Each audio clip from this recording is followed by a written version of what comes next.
Hello and welcome to this RSPA Retail IT Community Roundtable, New Customer Realities VARs Need to Know. I'm Jim Roddy, the Vice President of Marketing for the RSPA.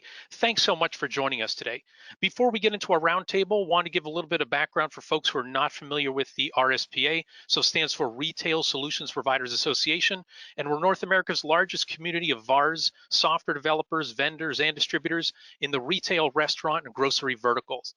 Many companies have been members of our organization for decades, and we frequently add startup tech companies because we accelerate their growth and they see the massive ROI that RSPA membership offers. So if you're serious about growth in the retail IT channel, you see the URL on your screen, gorspa.org if where you want to visit, and then you can email us at membership@gorspa.org. We're always happy to engage with folks who are ready to accelerate their success. And then to give some specifics in terms of how the RSPA has benefited businesses across North America and actually around the globe, I'm going to share a few community success stories and turn it over to RSPA Vice President of Sales and Member Services, Ashley Nagy. Ashley. Thanks, Jim. Hi, everyone. First up, I'd like to share a quote from Jennifer Trishell, General Manager with NCR Dallas. Jennifer shares RSPA is extremely helpful to small business owners to assist in making the tough decisions necessary to run a business, especially in today's environment. Next up is Scott Duty, President of Interstate Cash Register. Scott shares the RSPA is a guardian angel on your shoulder. We have no other place to go to get the type of information we are getting. The association has been there for me. We are not alone. Mike Nicholson, co-founder of Positive Technology and OpSuite Software, shares if you are in the POS industry, this is the place to make contacts. And then Danny Hernandez, CEO of Global Business Technology, shares the RSPA is providing an excellent service to the POS bar community. I have learned valuable insights. Richard Rothbard, CEO of Soup, shares the RSPA's niche and startup ISV community has given my company the chance to learn what other ISVs in this space are working on. And if you can just share, thank you for that. If you can just share a little bit about your role in terms of making connections among members. A lot of those happen naturally through a lot of our other community connections, which we'll talk about. But I guess if you can talk about how we're happy to introduce one member to another to accelerate business connections. Yes, absolutely. So our role here at the RSPA in member services is to help our members make the most of their membership. And through that, we have in-depth conversations with our members to better understand their goals, what's important to them, and how we can help them get there. And through those conversations, we identify opportunities to help pair members with one another. So whether you're a vendor, an ISV, or a VAR, there are certainly solutions out there that can help you or possibly integrate or partner with, and we're here to help you with those warm introductions, so feel free to reach out to me. Great, thank you, Ashley. And looking a little bit broader view at the RSPA, where we have those one-on-one connections, but then also broader connections as well. You can see on the right-hand side some of the niche communities that we've started where folks who are like-minded or interested in a certain vertical or business model are able to connect with one another. We have a cannabis community, which has grown to over 100 members in just 4 months. We have a niche and startup ISV community, our next-gen community, our Canadian community, which again is helping sponsor today's roundtable, the women to women community as well. And then on the left-hand side, you see a lot of the offerings that we have as well. We're providing education and connections, a trusted advisor podcast, the RSPA Academy, which we'll touch on in a little bit, Community IQ, thought leadership from folks in our community, the RSPA Solutions Center, where innovative vendors and distributors can share their products with our VAR and ISV members. And then we have an annual executive event during normal times, Inspire, which is a wonderful getaway and great executive education. And so expand a little bit on each one of those. So the RSPA Academy e-learning is a new benefit, and it enables the association to deliver education to members at both the executive and the team level. So members will have access to industry-specific courses such as emerging technology opportunities, cybersecurity, retail and hospitality, as well as general content such as sales training, customer service, diversity, inclusion, and compliance training. So new benefit we're rolling out. To learn more, go to gorspa.org/e-learning, or of course, email membership@gorspa.org. And then Ashley, can you give an overview of Retail Now that we're excited for this year in 2021? Yeah, absolutely. As Jim mentioned, we are excited to announce that Retail Now will be held July 25th through the 27th in Nashville at the Gaylord Opryland Hotel.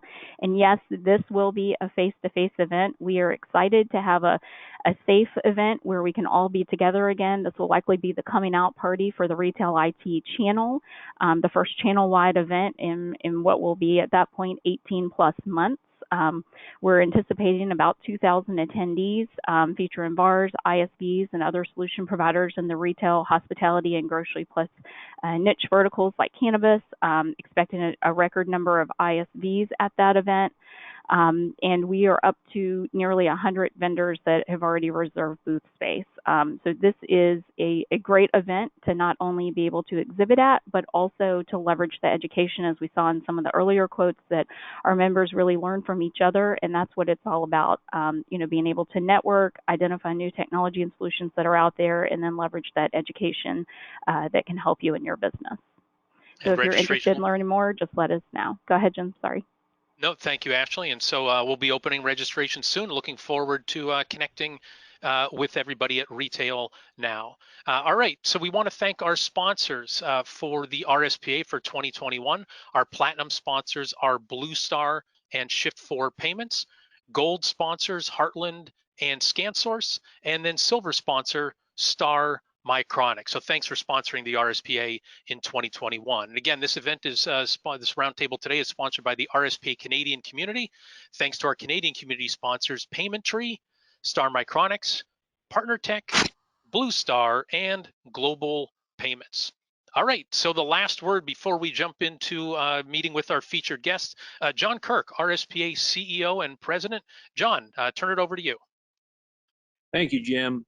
In looking at today's discussion, really focused on a day in the life of the customer, I was thinking about this, and it's really fitting that we have Dan and Michel serving as featured panelists. Let me tell you why. A couple years ago at Inspire in Sanibel, Michel presented to our audience, and he really focused on a book called The Challenger Sale. And when you consider where we are today, I think you're going to hear a lot of consistent principles from the Challenger Sale from both Dan and Michel. And let me just give you a little bit of a high level of the book. It outlined 5 profiles of salespeople.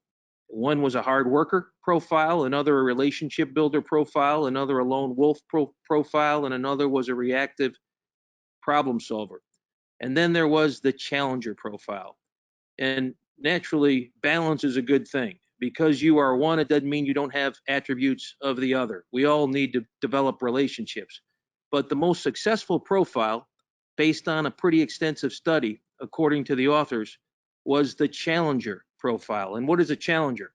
A challenger is someone that has a deep domain knowledge of the business, the customer's business, that is.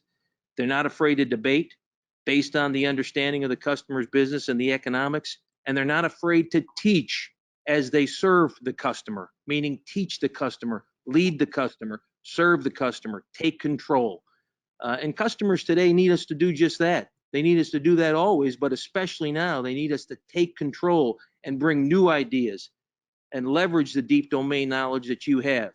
So I'm willing to bet that as you listen to Michel and you listen to Dan, both very adept at taking the lead and serving the customer, not just from listening to the customer, but also bringing new ideas and ways to win to the customer, you're going to ask yourself a question.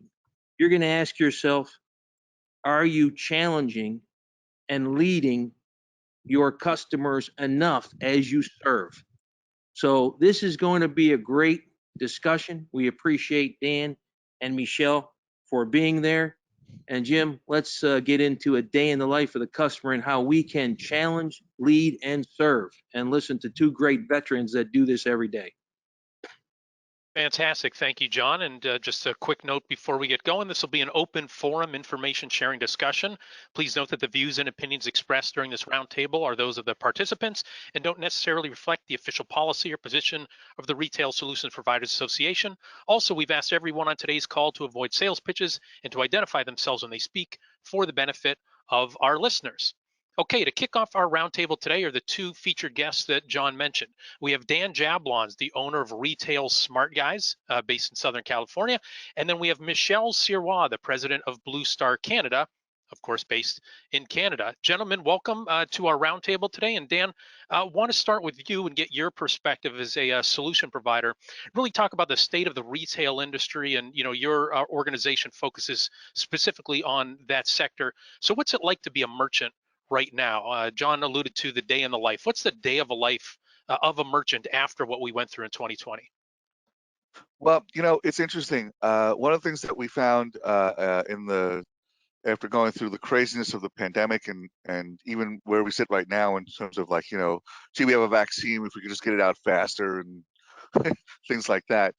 Many retailers have discovered that they could actually maintain the same rate of sale that they had been maintaining, but have found they could do it with lower inventory. And the ones that are being successful, I'd say a day in the life today of a retailer focuses around a couple of things. One is, certainly they're all very focused on solid promotional techniques to get people to remember them and to stay in front of them. Certainly an important aspect of what they do. But even if I can get in front of them and get them to think about that, more than ever before, manicuring and curating their inventory assortment is everything, and so retailers are very focused on that. And it's been a little tricky for many of them because there are manufacturers out there and vendors out there that were actually hit harder by um, the virus than anybody else, and so they're behind on production. And there are certain ones that are just like, I was talking to a retailer yesterday who's in the Western business, and they said one of their key denim vendors just said, yeah, we're not shipping in the month of April. Just not doing it. We're just, April doesn't exist for us. That's quite the challenge to navigate if you're a Western store. But I think one of the things that actually has come up with this whole thing that I think is a lesson from the pandemic that will continue to have legs through the rest of it is the importance of proper um, proper use of data and proper application of really having the right information to make the best decisions. In the world of retail, that means how do I basically get my inventory right so that I can assort properly and turn fast? In this first in this first quarter, I think it's still going to be a little bit tricky out there as we try to figure out like what's happening with the pandemic and that kind of thing. But I think that the business is going to explode in the second half. So retailers are very focused now on which vendors they can play ball with and which ones they can't, which means they need some really good vendor scorecards to make that work. They need to understand which marketing efforts are working, and they need to understand what kind of inventory they need to have in order to make in order to turn fast in this first quarter and then start to ramp up their business in the second quarter for the second half of the year. So the value of data, although it was always really important, understanding it and understanding how to utilize it and how to apply it has never been more important than right now. Got it. And Dan, why do you think, just quickly, why do you think the things are going to explode in the second half of the year? Why do you see that from a retail perspective? Because it seems like merchants are under a ton of pressure, going through a whole bunch of changes. Why is there good news for them? I'll tell you some interesting, well, here, maybe this will give you an indication of it, okay? In 2019, as I talked to retailers, they'd be like, why do we go to trade shows? I can get the same information online, and what do I need this for? And why am I spending money to go to these places and travel and being away from my family and stuff like that? Maybe the trade show is dead. Okay, well now if you talk to retailers now, they can't wait to get back into a trade show. Yeah. And what that's an indication of is the country. People have been sitting around in sweatpants for forever. Okay. So once things actually open up and people can get out and socialize again the way they're used to socializing, I think they're going to want to get dressed up like they haven't dressed up in a year. They're going to want to bling out like they haven't blinged out in a year. They're going to want to travel like they haven't traveled in a long time. People are itching to get out there and do stuff again. So I think the second half is going to be about, what can I wear that's not sweatpants? And Right. and I want to get out there and I want to travel and I want to dress up and I want to go to a party and I want to wear something nicer, and I want to, you know, that kind of thing. I think that's what's going to. So I think that's what's going to drive the second half, is that people are dying for that stuff now.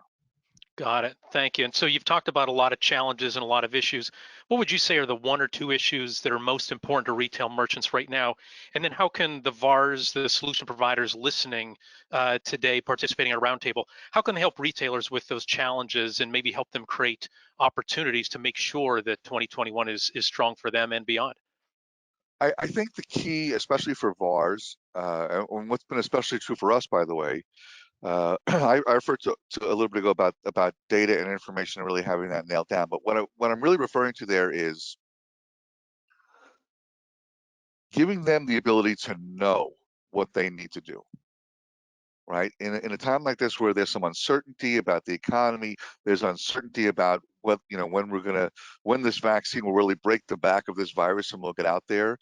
Knowing what you need to know is everything. And so as all of us that are VARs look at our solutions, it's like, what information does our solution provide to the retailer that enables them to know what direction they need to go in?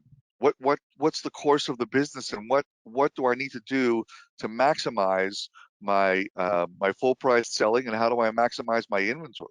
I think that's kind of the key for that. That's a real thing that retailers are wringing their hands over. And I think, to the degree that we have solutions out there that provide certainty about what direction the business is going to go in, and gives them security and certainty in that knowledge. And some of it, by the way, is also things like, you know, improvements to operations and stuff like that, so they have time to focus on where they're going to grow their business and what does the merchandise look like. So I'm not minimizing those aspects of it, but I would certainly say that anything that gives them the information they need to forge the path forward and set the right direction for their stores, that's what we have to demonstrate now. And sometimes that news isn't great news. Sometimes it's like, oh my God, you're way over inventoried. What are you doing with this stuff, and how are you going to get out of it? You know, you know, when John was talking before about the book, in terms of, like, you know, a challenge and being willing to say the not so fun things to retailers sometimes. You know, look, they have enough friends. They didn't hire me because they needed another friend. They hired me because someone's got to tell them the truth. So having the data within the solutions that gives them what the truth is, so they know how to move themselves forward and navigate their way through all of this, is the way to go. And the guys that utilize that data really well are the ones that sort of laugh at some of these horrible headlines about the thousands and thousands of businesses that are going to close, and it's all a disaster. It reminds me of Retail Armageddon that they one time put in the press. Remember when they were talking about Retail Armageddon? Remember that? Yes. As The if retail every apocalypse. Yes. yeah, like every retail store was going to suddenly, like, pop off the planet and go careening into the sun at 1,000,000 miles an hour. You know what I mean? And then they had to come back a few months later and go, yeah, we were just kidding. The truth of the matter is that there are many retail segments that are doing quite well right now.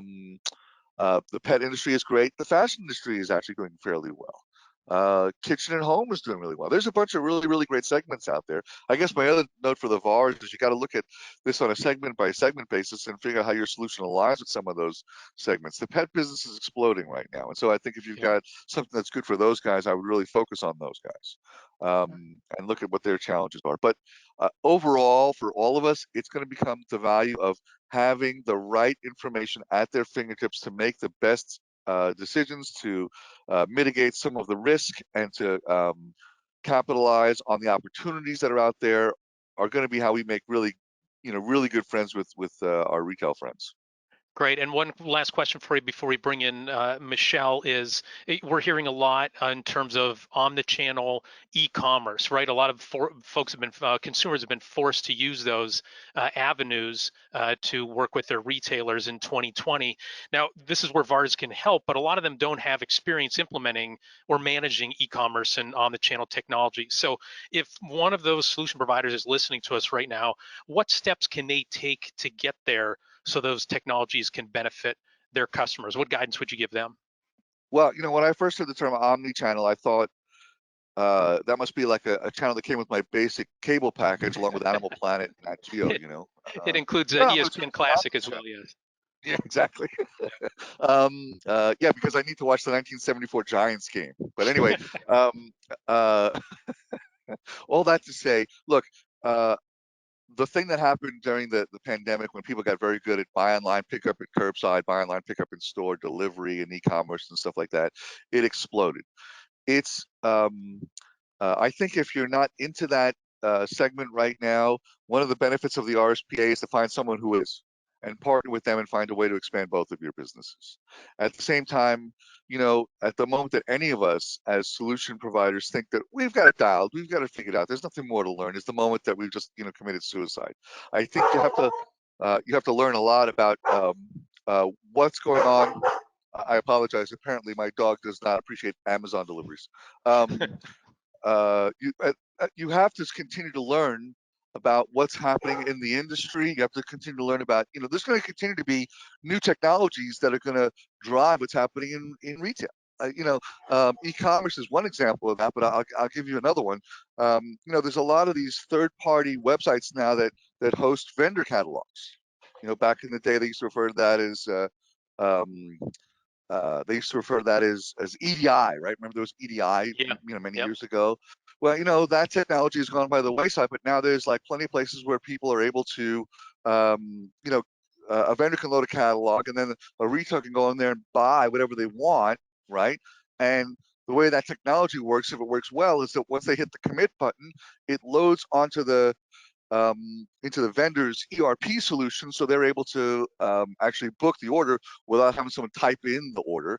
And at the same time, it should also load at the retailer's point of sale system and update that. That's a brand new emerging technology, but there's 3 websites out there that are sort of leading the field on that one. And whoever's looking at that and can start to figure out, gee, how do I get my solution to talk to those websites is going to be ahead of the curve, because I think that's the way buying is going to continue.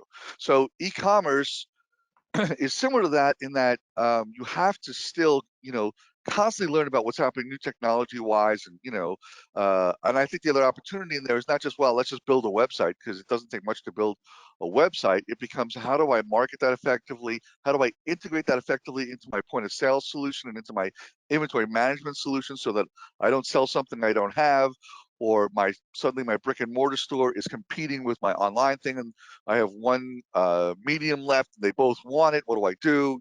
There's operational things that you can learn about that will give you some advantage, even if you don't have the technology side. But the RSPA has a ton of people that can help figure out this e-commerce piece. So don't think you've got to reinvent the wheel. Don't think you got to start from the beginning. Talk to Ashley about who else you can partner with to make that happen, and partner with someone to get the technology side done, but learn the business rules and the business side of it so that you actually can guide your customer effectively. Great. Thank you, Dan. I appreciate your message, especially hear this from a lot of successful solution providers. You don't have to go it alone. Lean on other people in this community, your distributors, your vendors, ISVs, other resellers. You don't have to go it alone. So thank you for that. And let's segue over to Michel Sirios to talk about the state of the channel, where Dan was talking about retail in particular. Michel, if you can pull it out a little bit broader from a perspective point in terms of the state of the channel. First, what jumped out to you from Dan's analysis about the state of retail and how VARs can help their merchants, outside of the fact that it sounds like his dog just took a chunk out of the Amazon delivery person there? Right. So a couple of things that do resonate that still are, in my opinion, golden rules in the way we conduct the business. Number one, data. Data is power. So obviously, to Dan's point, no inventory or lack of inventory, or not forecasting properly because you don't have the proper data, should be something from the past. It's absolutely critical, especially with what's going on in the business right now, where it's e-com a lot, so people expect what they expect. So if you're the retailer, the merchant, and it's going to be coming into our facility 2 weeks from now, well, you've just lost that sale. So the power of the data is absolutely something that resonated with me. Also, back to the Challenger Sale book, and I think Dan was alluding to that in a couple of his comments that he was making. Insights. People are in a an insecure environment right now, the merchants, the VARs, blah, blah, blah. But at the end of the day, the merchants are looking for what are some of the insights that we as a group, as an organization, as member of the RSPA have, what are some of the insights that could help the customer go through that journey with minimum impact or an opportunity. And last, one thing that Dan mentioned, and it's absolutely true, a lot of us focus on what is not working well. There's a lot of retailers out there that are doing extremely well. As a matter of fact, retail is not down that much, and in some of the areas in North America, retail's up. So unfortunately, human nature, sometimes we focus a little bit too much on what is negative, but there's a lot of good things happening out there. And I think the two words that resonate with me were mentioned by Gartner in one of their reports a couple of months ago, saying reinvent and repositioning. So you got to reinvent your offer, you got to reinvent the way you do business, and sometimes you got to reposition. And it's not moving away from the core business that merchants or VARs are doing, but it's literally repositioning yourself and just tweaking to the reality of what we're experiencing today. Fabulous. Thank you for that. And so, Michel, we're talking about a day in the life of a merchant and new customer realities, which of course vary from merchant to merchant. But what actions have you seen successful reseller leaders take to ensure that they're going to stay close with their customers and fully understand their needs? That's kind of the first step in terms of being a total solution provider and a trusted advisor. What have you seen from some of your reseller partners? Right. So good question. So it all starts with customer needs, right? So it can't be the opposite way. It starts with the customer needs. So what are merchants facing today? The reality of having customers coming into the four walls at one point in time, security, and I mean physical security. So they've got to address that.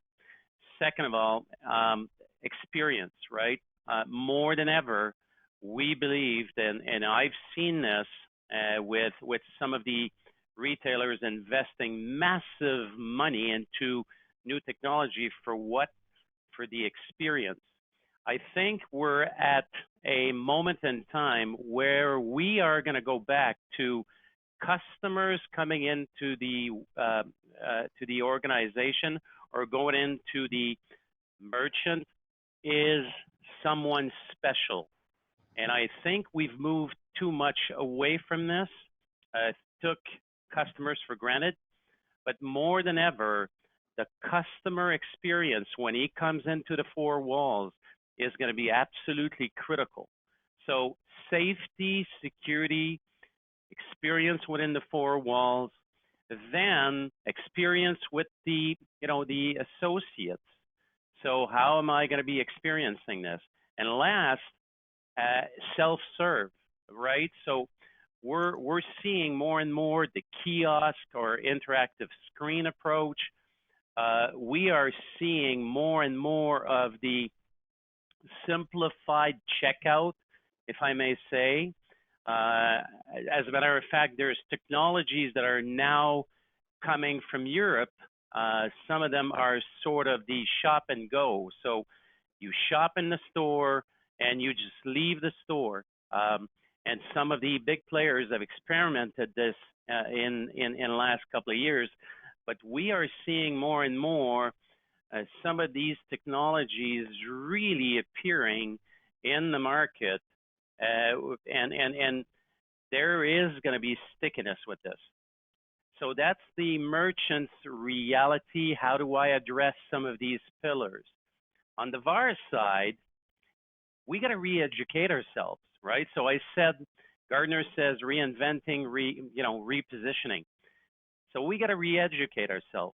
What is BOPIS?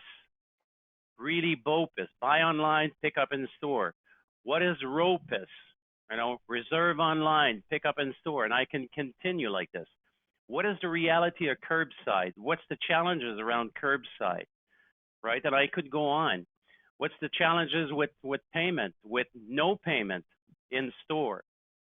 And I think these are some of the areas that the RSPA and its members have got to educate themselves or re-educate themselves, because the reality is the retailing experience will never be the same moving forward.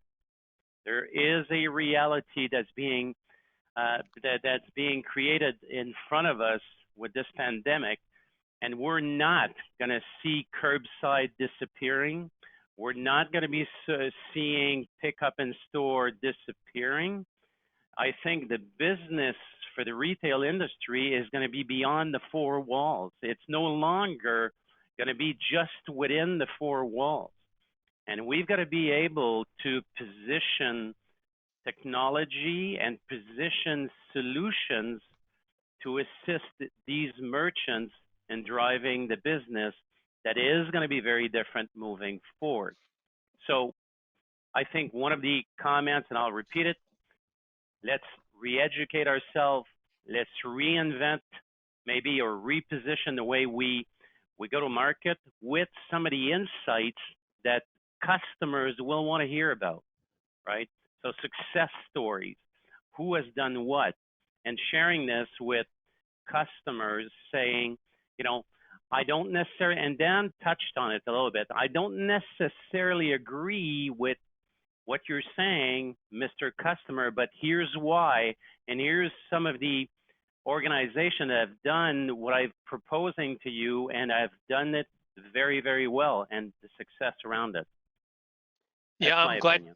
I'm glad to hear you talking about the customer experience, because I remember attending NRF, the National Retail Federation show in New York City. It's probably 5 or 6 years ago, and everything was about customer experience, customer experience. And I walked out of there with one of the leading vendors in our space, and I said, how many VARs do you think are focusing on customer experience? And he said, I could probably count on one hand.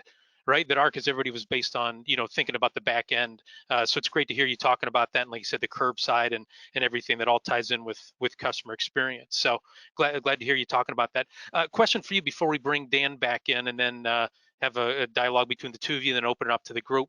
How important is it for VARs in our current environment to have the mindset of how can we help versus how can I sell, to really focus on what's going to benefit that merchant from a data standpoint, from a profit standpoint, from a sales standpoint, from a customer experience standpoint, versus just what I have on my shelf? What would be your take on that, Michel? Well, you know what, the reality is, and we're all doing it. We're proud of talking about our organization and what we do and the solutions we've provided out there. And you know, we're all victims of this. Today in the environment we're in, the reality is customers are not interested in what we are. They're interested in how can we assist them. So empathy, if you read some of the documents, being Gardner or Forrester or whatnot about technology and solution providers, a lot of the comments that you're seeing are around empathy. And empathy for me is very simple. Get to know your customers intimately. Get to know their reality intimately. And the closer you get to these organizations, the more open they're going to be in discussing with you the true reality they're going through, right? The true challenges that they're facing. The reality of saying, I don't know how to do this. I don't know how to address this. And I think it is absolutely key to the future success of our community. If you are just delivering a 10-slide PowerPoint talking about you, it will not resonate. At this point in time, people are not interested in this. Got it. Yep. It's got to be based on the customer's agenda. So, well, thank you for that, Michelle. Let's bring Dan back in here. And I have a question that I'm going to ask you first, Dan, and then Michelle, exact same question. And this will kind of lead us into our roundtable discussion so we can open up the lines here. So, what are like one or two immediate actions that you recommend that the VARs who are listening to this roundtable today, what should they take based on the new customer realities? What are one or two quick actions they should take here in February 2021? Well, I'd say Michelle's point was well taken in terms of like some of these technologies, like the buy online, pick up in store, reserve online, pick up in store, that kind of stuff. The ability to be flexible and nimble to the retailer, the merchant needs to be kind of able to process transactions and customer service things on multiple fronts in multiple methods of selling. The days of just sort of having the store and having people walk in are over. That doesn't mean brick and mortar is over, by the way. Nothing Mhm. kills brick and mortar ever, ever, ever. Okay, but a customer is going to want it before they make the trip to your brick and mortar store. Look at your website and see what you have to offer. They're going to want to be able to, if I bought something online, I don't like it, I want to come back to the store and return it. I think some of these easier checkout things that Michelle wrote about are going to be critical for these guys.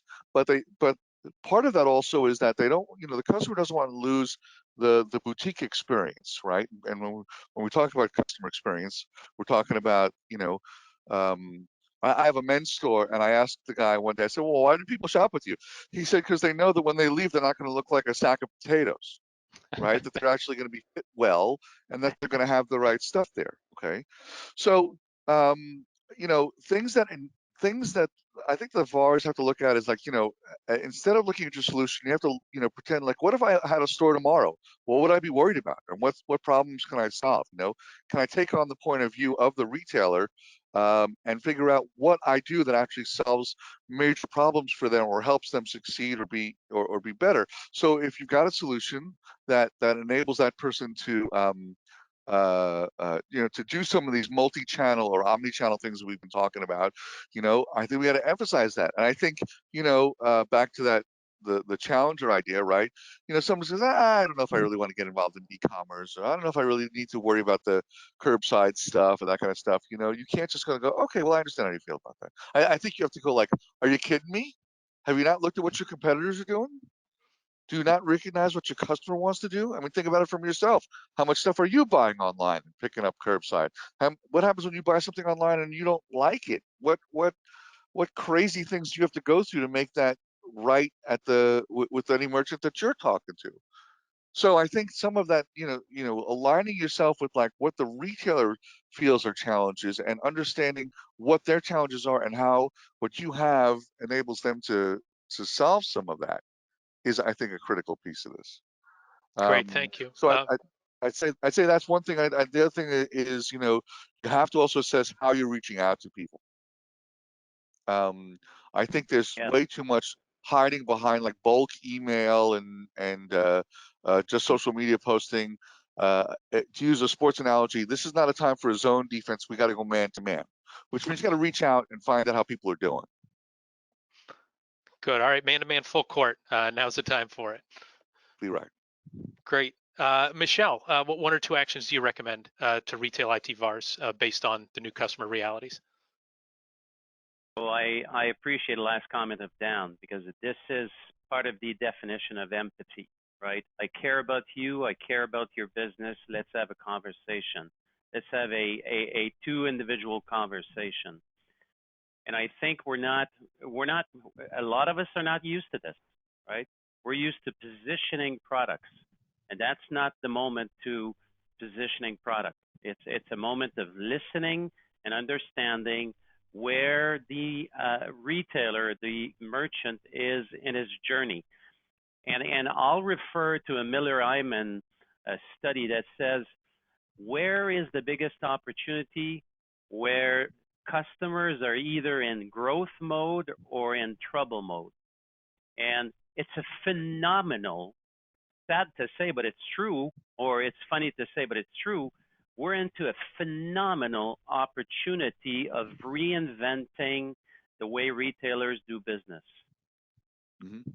One of the pieces that we've got to go to or through is education. We got to re-educate ourselves. We got to re-educate our team. We got to re-educate in listening instead of talking. We got to re-educate in what are some of the insights. If I'm a shoe retailer, what's going on with the shoe retailing business? If I'm into food retailing, what's going on with food retailing? What are some of the buzzwords that I got to learn? New buzzwords. I've described a few of them. So let's build some tools for our toolbox as individuals that go and sell our stuff, so that we're able to have these intimate dialogues with the merchants. Great. Well said, gentlemen, and keep your microphones open, because we're going to open it up to everybody in the roundtable. So start lining up your questions in the chat, and we'll be sure to call on you. While we're doing that, I want to say a quick thank you again to our Canadian community sponsors who are making today's roundtable possible: Payment Tree, Star Micronics, Partner Tech, BlueStar, and Global Payments. And thanks again to our annual sponsors: BlueStar, Shift4, our platinum sponsors, Heartland and ScanSource and Gold, and Star Micronics for silver. Again, friendly reminder, save the date for Retail Now 2021, July 25th through 27th in Nashville. It's where the industry meets. All right, Jim, so let's go ahead. Go ahead, Dan. Just really quick thing. I want to amplify something that Michel just said. I think it's critical for all of our success. So, and I want to give you like a real case study of something you can do with that, right? A couple of months ago, we started to ask both customers and prospects, if I suddenly became a magic genie and I could give you anything you wanted except, perennial youth and handsomeness and money, Good. right? Yeah. Good approach. And if I could provide that, I wouldn't even be on this call, frankly. But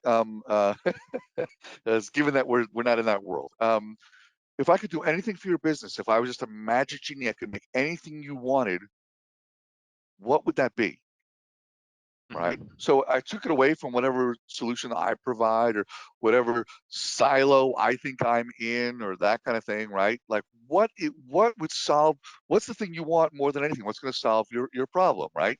And many of them answer things like, well, I want more traffic, because they think that's the answer. If I just have more people in here, it would all be great. Okay. But the answer to more traffic isn't just, brilliant marketing solutions. I mean, sometimes it can be, and there's certainly, I'm not, dismissing the importance of marketing. But if you want traffic in a retail store, you've got to have the right inventory. That's what builds traffic. I worked with a shopping center years ago because they had all the tenants were up in arms about, gosh, we have no traffic here. So the owner of the shopping center somehow connected to Yoko Ono, and they had an event which was original John Lennon artwork. So if John Lennon scribbled on a cocktail napkin, it was framed and there at the shopping center, okay? And 1,000 people descended on the shopping center, and it didn't mean a thing to the merchants. And the reason it didn't mean a thing to the merchants is they weren't relevant in terms of their inventory offering. So even though the traffic got there, not having the right inventory didn't help them, right? So if you start to listen to if you actually ask the question that you actually get an emotional, evocative response from the retailer, and you collect up enough of that, and then you kind of go back into your own locker room and kind of figure out, or your own offices and figure out, okay, if this is what they want, what do we do to help them get there? And then you deliver that message. That's where our growth is going to come from.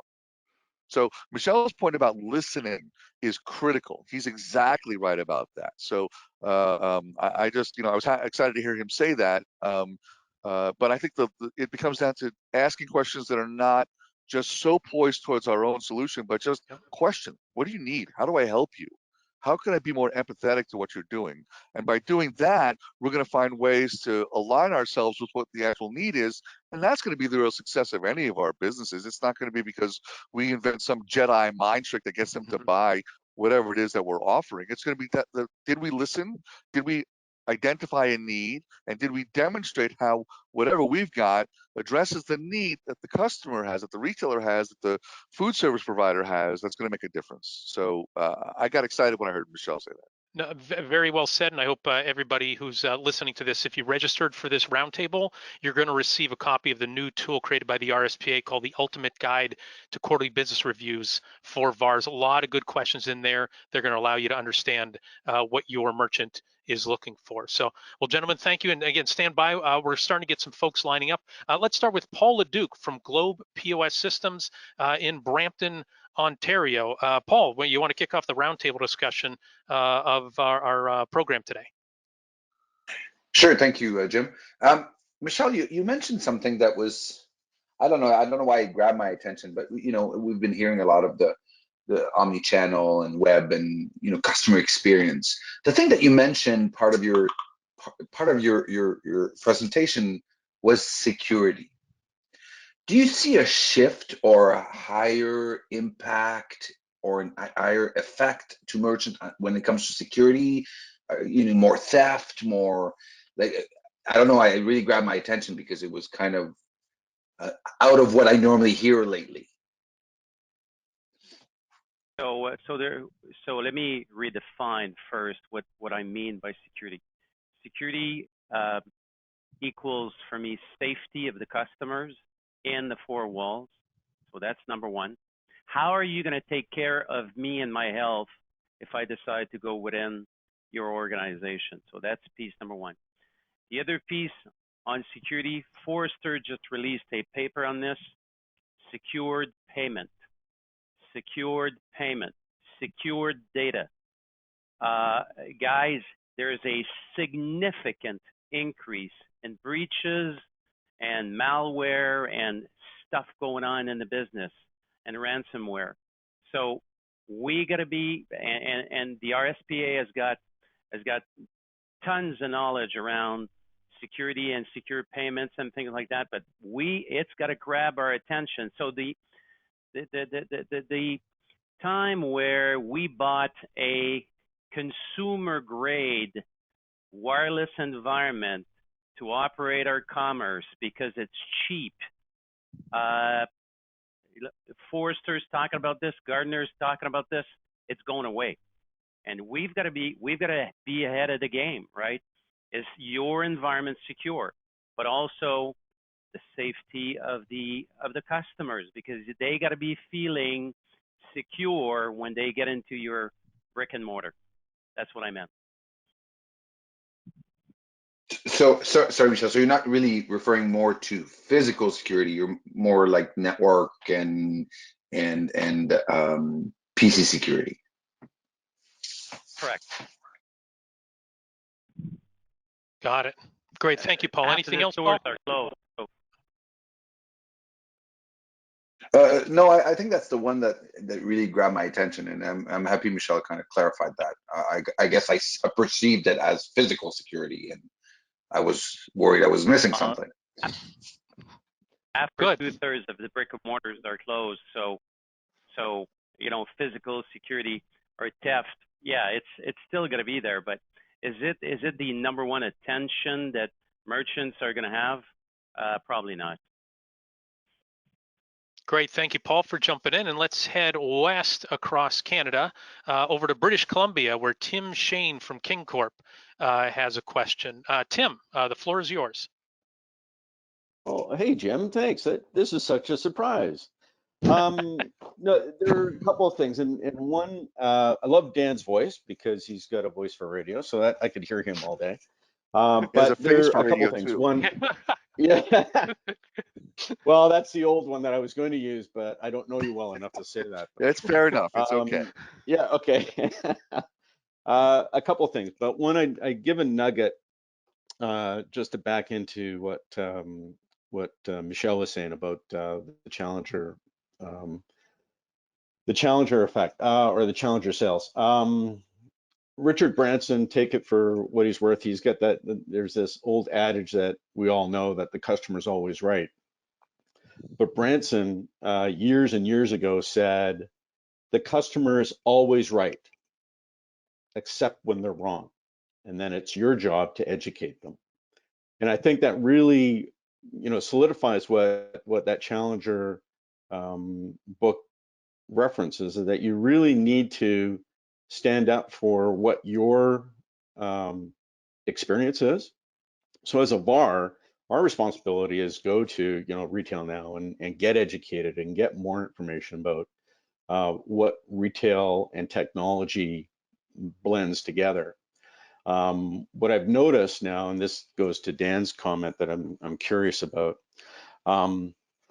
is that we're seeing a lot of requests from our customers about e-commerce, and they've got a new idea. Like just this morning, we got a farm market that wants to do a takeout window for their breakfast sandwiches and lunch.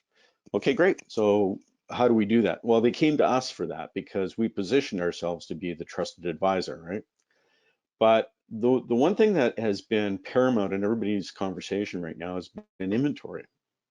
How do I get a control of inventory?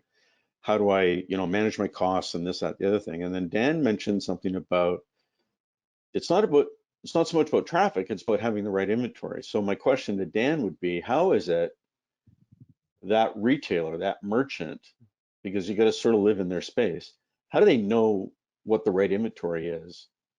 You can't sit on the street corner with pencils and say, okay, is this what you want, kind of thing. Do you know what I'm asking? Yeah, sure. Well, I think it's Okay. a couple of things. I think, look, one of the things is that some of it has to do with proper forecasting and planning, right? People that say, well, I want to let me look at last year and add 5% to that. That isn't current technology, and it isn't a way to operate. We have to think about trends now. What's trending, what's not trending, and that's again goes back to proper utilization of their data and their information. I think also really they've got to, in the same way that we're talking about being connected to our customer, the merchants have to themselves be connected to their customers too, and to be constantly talking to them and questioning them and seeing what's going on, looking at what they're wearing. One of the things that fashion retailers, when we work with fashion retailers, one of the things we tell them is, when you look at your customer, don't just look at them, look at what they're wearing when they walk in. What did they so what are they wearing when they walk in? So if you're trying to figure out like what to do in denim, let's say, right? Okay, well, what denim were they wearing when they walked into your store? That tells you a lot. Or if they walk into your store, if they're in a mall, which some people get to go to malls again, but if they're in a mall, what other bags are they holding when they walked into your store? That's where the opportunities are. You have to sort of be looking out at that whole thing. But the vehicle for that though, I mean, that depends on staffing being aware of that, or owners being aware of that, which is not always the case because they're so busy operating. So I know it's all about data and capturing the right information and so on and so forth. But I know you mentioned let's not live on social media and emails, but is that not a way to tell their story, the merchant to tell their story of what they have and try to Well, drive the I think business that way using social media platform, or I do still you listen. I'm not not think telling that's the right? people not to email, or I'm not telling people not to email or not do social media, because you have to do those things, right? You still have to Yeah. broadcast those messages, but you can't just leave it there. You also have to do a lot of clienteling to find out what people need and want, what are they looking for. Okay, part of it also is aligning yourself with other people in the retail community that also are collecting data. For example, one of the nice things about what I do is that I get to talk to so many individual retailers a day about their inventory, that I kind of have a sense as to what's happening in the marketplace, and can help people predict that kind of thing. And I'm, look, in terms of RSPA members, I want you guys to contact me anytime that you want to about anything that you're concerned about in terms of the world of retail. I'm happy to talk about it all day. Um, uh, so I think, look, there is no crystal ball out there, right? There is no like, I foresee the future and it's denim, or whatever that is. But there is, a good amount of listening and a good amount of watching the trend in terms of that stuff. For a lot of retailers, it's like I have an instinct, or my vendors have an instinct about a particular a fashion item, or a color story, or a fabrication, or something like that. And then, okay, well, let's do a test and let's watch how that trends and see what we can predict from that trending in that. So I think. And Dan, Mhm. go ahead. Go ahead, Michel. No. And one of the other elements that we have available for us, and some do a fantastic job at this, is start profiling your customer, right? A customer profile, and we all come around some people that are offering us a service or a product where the associate is going to say, by the way, can I ask one or two questions? And I think that's part of the critical data that we gotta try to capture as merchants, or our customers have got to capture, so they build an idea of what they got to go for. But I sense sometimes that we're shy in doing some of that stuff.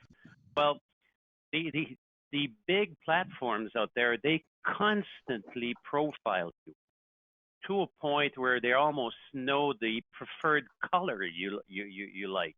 Like, why wouldn't we do this at a smaller scale, right?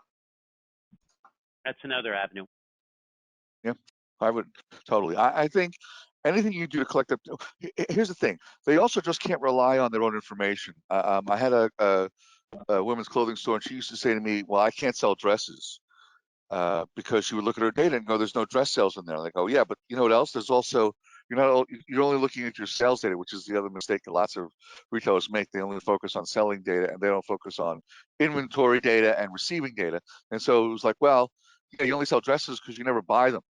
You don't sell dresses because you never actually received any. So your customer can't buy what's not there. So part of it also is getting them some outside insight into what's happening in the industry so that they can make better decisions and find out about some of the opportunities that are out there.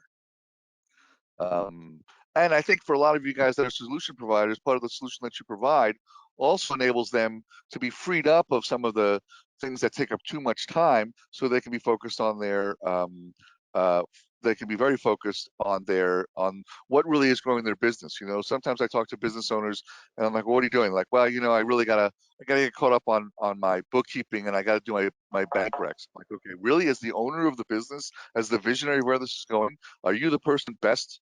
Like no one does a better bank rec than you.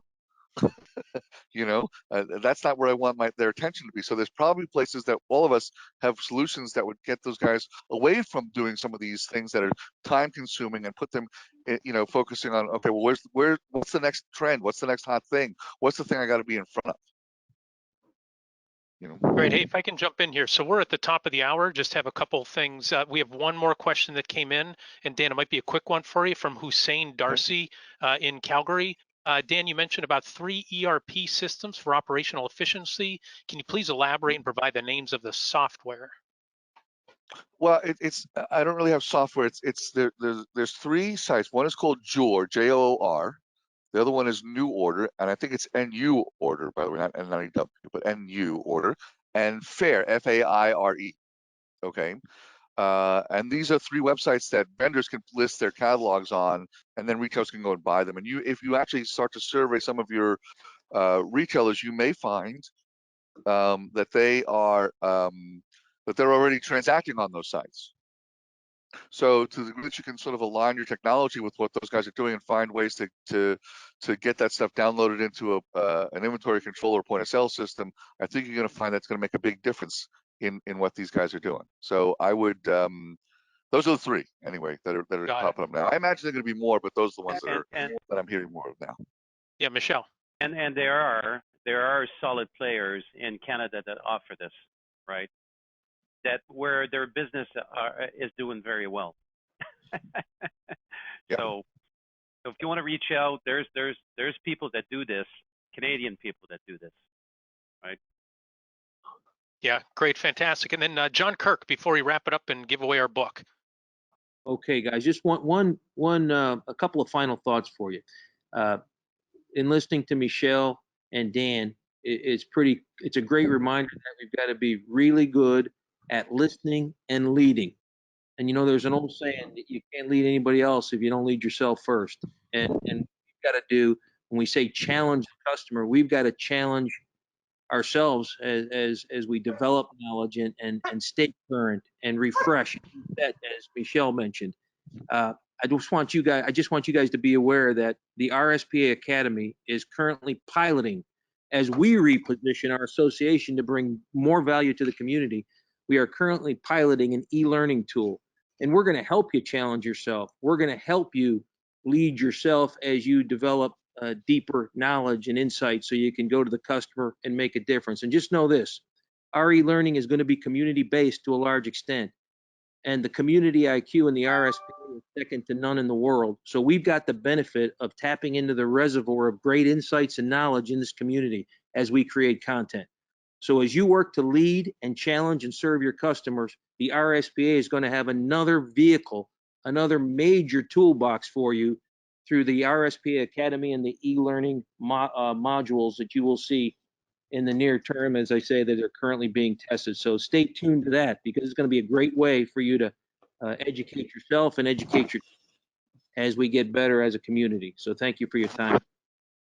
Wonderful. Thank you, John. And let's say a bunch of thank yous here on the way up before we give our book away. Thanks to the 2021 sponsors for Retail Now: BlueStar, Shift4, Heartland, ScanSource, and Star. And thanks again to our Canadian community sponsors as well who made this possible. And just again to remind everybody, Retail Now 2021, July 25th through 27th in Nashville. Very much looking forward to that. And thanks to everybody who contributed today. Michel Sirois, Dan Jablons, Dan's dog, Hussein Darcy, Paul Leduc, Tim Shane. Thanks everybody for weighing in and sharing your perspective, asking your questions. From Team RSPA, John Kirk and Ashley Nagy. Again, everybody who has registered for this webinar will receive a copy of the RSPA Ultimate Guide to Quarterly Business Reviews for VARs, and the winner of our book giveaway, The Loyalty Effect by Fred Reichheld, is Ray Oliveria. From POS Technology, located in the Raleigh-Durham, North Carolina area. So congratulations, Ray, and thanks everybody for participating in today's community retail IT community roundtable. You're also going to be registered for the future community roundtables that we have in 2021. They're going to focus on a variety of topics that are going to help you become a better solution provider. So thanks again, everybody, for your participation. Thanks for your attention. Thanks for making the RSPA such a great community. Have a great rest of your day, everybody. Goodbye.